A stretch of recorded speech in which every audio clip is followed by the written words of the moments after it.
S'approprier la décennie de la femme par des actes concrets, avoir une plus grande présence dans les sphères décisionnelles et entrepreneuriales, un défi pour bon nombre d'associations au Gabon. C'est dans ce sens qu'un café politique s'est tenu ce samedi à Libreville avec pour thème Vie publique des femmes entre volonté et obstacles.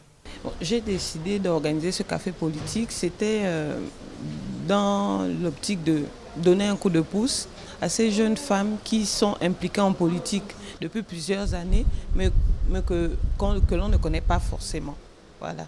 Donc, histoire qu'elles viennent parler de leur parcours, qu'elles viennent parler de leurs difficultés et qu'elles puissent inspirer d'autres jeunes femmes qui aimeraient aussi faire comme elles. Les principales intervenantes, Hortense Mori, Patricia Ndong, Paola Minkwe et Jessis Kamenge, ont partagé à l'assistance leurs expériences dans leurs diverses activités. Des échanges sans langue de bois qui ont accouché de décisions visant à accroître l'autofinancement des activités des femmes gabonaises. La mise en place peut-être d'un fonds qui permettra aux femmes d'être autonomes quand elles veulent se lancer en politique ou quand elles ont des projets d'envergure à mener en fait. Autonomiser une femme, c'est sortir une nation, voire une famille de la précarité, de la pauvreté.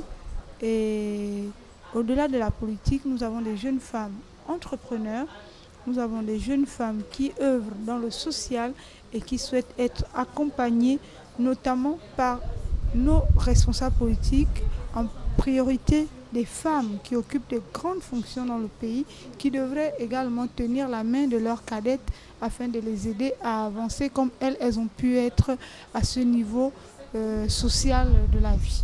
Un fonds pour lequel les cotisations se sont ouvertes dans la foulée. Ensemble, ces femmes ont réfléchi aux moyens d'œuvrer pour une formation en adéquation avec les besoins de l'économie gabonaise.